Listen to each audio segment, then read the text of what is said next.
I am excited to be here. I've been studying and working with this particular expression of truth for about 40 years, a little more than 40 years, since I was 18 years old. And what I found is it didn't make me more narrow. It didn't make me more sure that I'm right and others are wrong. But I think any genuine study of the truth and any genuine spiritual path should make you more aware that truth is bigger, that God is bigger than your religion and can't just fit into one religion. That doesn't mean our religious faith is wrong or bad, or it's simply that God is beyond and bigger than we can grasp. And I think any genuine path of truth, first of all, my experience is the more that I've learned, the more I became aware of how little I actually understand. I want to talk about the nature of the characteristic of divine principle as a teaching. We're going to be looking at the divine principle, the teaching that came from the insight and inspiration of Reverend Sun Myung Moon, the founder of the Unification Movement. It didn't come from years of university study. It didn't come from research and debate, but it's a revealed truth. And yet you'll see it's grounded in reality. It's relatable to logic, reason, social science, etc. And I want to present it that way. Now, the divine principle is an expression of truth. Truth is something, truth about human life is something that's eternal. And yet, throughout our human experience and throughout human history, there have been different expressions of the truth. I'm going to share some things today that might be new to some of you. How many are here? How many are here hearing an expression of the principle for the first time? Any expression of the principle for the first time? Okay. How many have heard some expressions of the principle, but this series called Lasting Imprint, this is the first time you're hearing Lasting Imprint, an introduction to the Lasting Imprint. Okay, I think you'll appreciate it.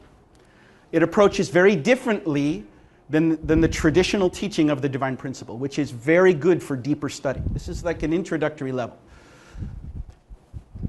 You study language, English, mathematics, all throughout school. Do you study the same things as an elementary student as you do in college? It's the same subject, right? Same topic, but you're going deeper. You're learning things that are more complex, more profound, based on the foundation of what you've known. Also, truth throughout history is like that. We're going to look at some things from a new point of view. And if it feels uncomfortable because of what you've understood or believed until now, please understand. Jesus said, I did not come to destroy the law. I came to fulfill it. And he said there's more to be understood. He couldn't share everything. We're not going to undermine any of the universal values and truths of the past, but make them relevant to our lives, make them relevant to today, and maybe bring some new insight. Is that a good idea? Yeah. So work with me today, okay? Work with me today.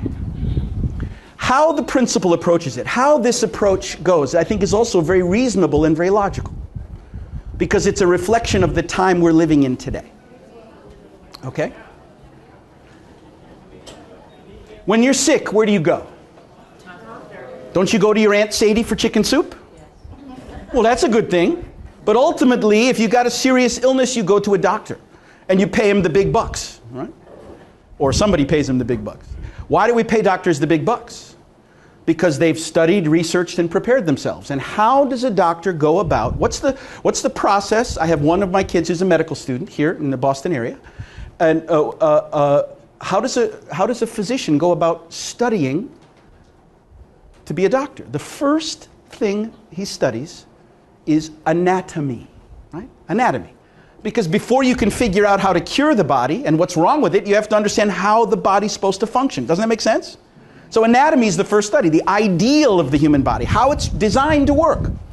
Then the next is pathology. What breaks down? What are the problems? What difficulties arise? And therefore, therapy, cures, whether medical or operations or all the different specialized fields. That's a logical approach, right? The same thing for a mechanic. You bring your car to a mechanic. Some mechanics can open the hood of your car and listen and know exactly what's wrong.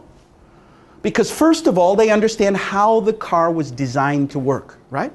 so they can pinpoint the problem and repair it. Same thing is true if right now, if the lights went out and water started to come out of the air conditioner, God forbid, then we would call an electrician, right? Or call someone, a repair person to come and fix it. What would that person do? Would that person come in here with a sledgehammer and start knocking down the walls to find out what's wrong?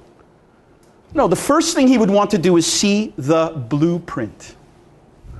See where the wires are, how it's designed, where do I go to fix the problem? So the blueprint. The principle, the divine principle, approaches truth from the same standpoint. There are three basic parts of the principle. The first is the blueprint, the principle of creation. What is the nature of existence and reality? What is the origin of existence and reality? Why and how are we here? What's our purpose as human beings? And I'm not going to be holding a scripture of the principle and saying, it says this here, so you have to believe it. No, we're going to look at it logically and from our experience and reason. And you'll find that it is consistent with the scriptures. Not inconsistent. But it doesn't have to be based in just dogmatic faith that divides us into thousands of denominations that fight each other. And we'll be able to see the fundamentals. Now, once we've understood the anatomy, the design, the blueprint, that's going to be our first, that's this presentation. Then our second presentation this morning. This first one, because of the introduction, is going to be a little bit longer. The rest will all be very brief and to the point. Okay, so you're going to need to be with me this morning with all of your energy. And we'll take a break and we'll do this one, which is looking at the pathology, the breakdown, the problems of human life. Not just poverty and social difficulties and political difficulties and war. These are all serious, painful problems. But the root of those problems, what is the root? What is the cause? Are there some things we can understand about human life and nature and experience that can show us what's wrong with the world and lead us to understand what can we do about it? That's part 3. And this afternoon we'll do 2 more brief presentations with a break in between after lunch. And we'll be looking at the principle of restoration, how to repair, how religions have sought to do this, how philosophies have sought to do this, how people have sought politically and socially and economically to do this, but how it all ties together.